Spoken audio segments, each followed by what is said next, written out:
It started innocently enough, as these things often do. I never considered myself the type of person who would cheat. Growing up, I'd watched my father's affairs tear our family apart, and I'd sworn I would never inflict that kind of pain on anyone. But life has a way of challenging our strongest convictions. James and I had been married for 7 years. We met in college. He was the charming business major with a 5-year plan, and I was the dreamy literature student who fell for his stability and confidence. The early years were blissful. We bought a small house in the suburbs, adopted a golden retriever named Max, and settled into a comfortable routine. By year 5, the cracks began to show.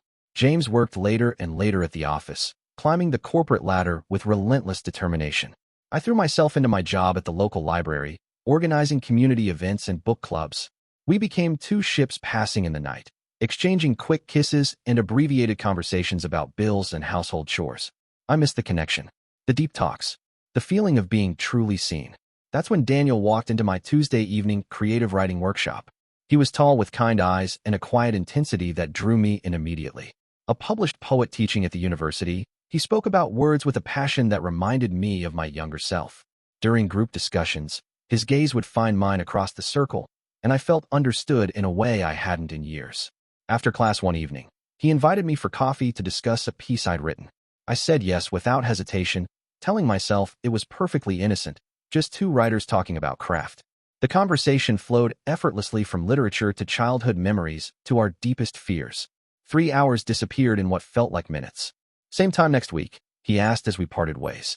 Our coffee meetings became a weekly ritual. I started looking forward to Tuesdays with an anticipation that made my heart race. I changed my outfits 3 times before class. I wore perfume I'd long abandoned. I didn't tell James about these meetings. Not because they were inappropriate, I told myself, but because he wouldn't understand the literary connection. The first time Daniel's fingers brushed against mine as he passed me a book, electricity shot through my body. I pulled away quickly, but the sensation lingered. That night, I lay awake beside my sleeping husband, replaying the moment over and over. My wife doesn't understand my writing either, Daniel confessed during our 5th coffee date. The word either hung between us, acknowledging something neither of us had openly admitted. 2 weeks later, rain pounded against the windows of the cafe. We'd stayed until closing time, and I dreaded the drive home in the downpour. I live just around the corner, Daniel said. You could wait out the storm there. I'll make tea.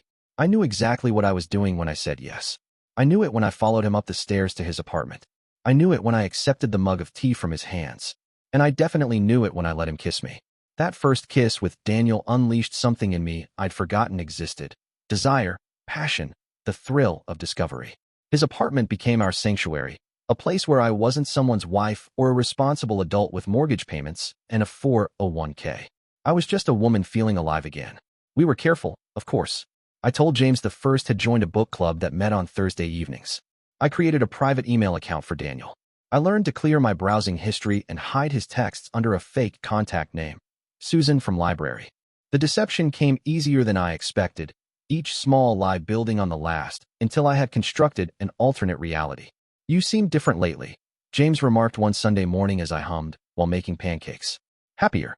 Just enjoying spring, I replied, guilt momentarily flickering before being quickly extinguished by thoughts of seeing Daniel the next day. Our affair continued for 3 months. Daniel wrote poems about my hands, my laugh, the freckle on my left shoulder. He read them to me as we lay tangled in his sheets, the afternoon sun casting shadows across his bedroom walls.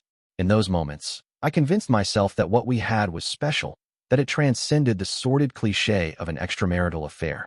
Reality had a way of intruding, however. Once, I spotted a colleague from the library while leaving Daniel's apartment building. I ducked into a doorway, heart pounding, until she passed. Another time, Daniel suggested we take a weekend trip together to a coastal town 2 hours away. The logistics of explaining such an absence to James seemed insurmountable, and our first real argument erupted from my refusal. I'm tired of being your secret, Daniel said, his voice tight with frustration. I want more than stolen afternoons. You knew I was married from the beginning, I reminded him, the words sounding hollow even to my own ears. As summer turned to fall, the novelty began to wear off. Daniel grew increasingly restless with our arrangement. Meanwhile, James launched a new project at work that required less overtime, meaning he was home more frequently. The juggling act became exhausting. Then came the day everything nearly fell apart. James picked up my phone to look up a restaurant number while mine was charging.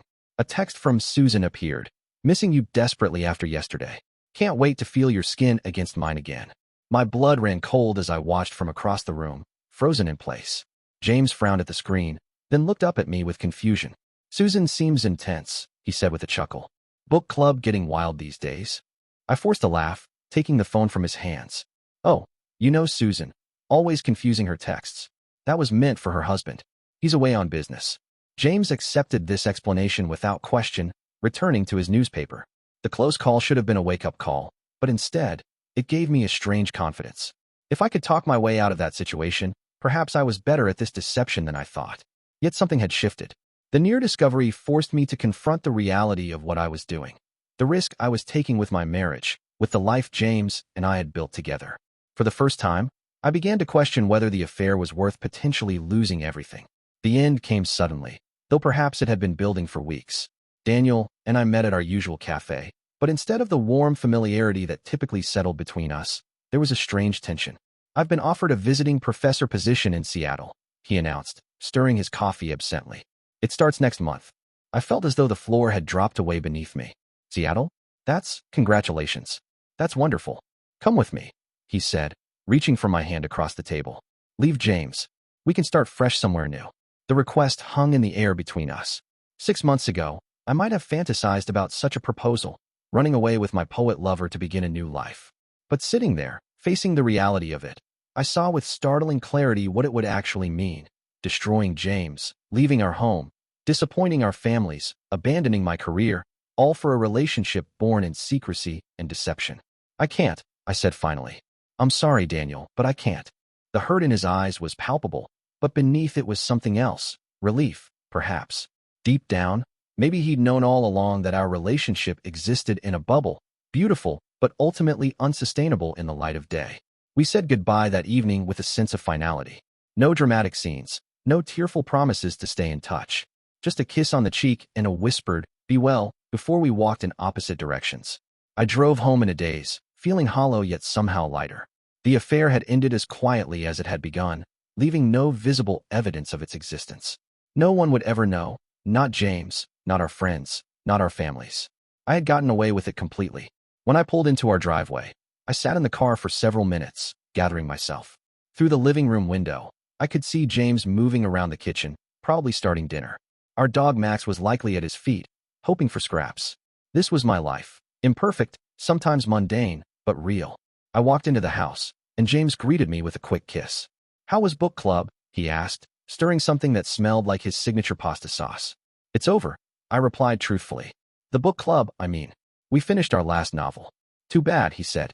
"You seem to enjoy it." That night, as James slept beside me, I made a decision. The guilt of my betrayal would be mine alone to bear, my private penance. But moving forward, I would recommit to our marriage, to being present in the life we shared. I would work to rediscover the woman who had fallen in love with James all those years ago. The affair had shown me parts of myself I hadn't known existed. My capacity for deception, yes, but also my hunger for passion and meaningful connection. Rather than seeking those things outside my marriage, I would find ways to bring them back into it. I had cheated and gotten away with it. But the real confession is this. Getting away with it was ultimately the heaviest punishment of all, a secret burden I would carry forever, a reminder of how close I came to losing everything that truly mattered.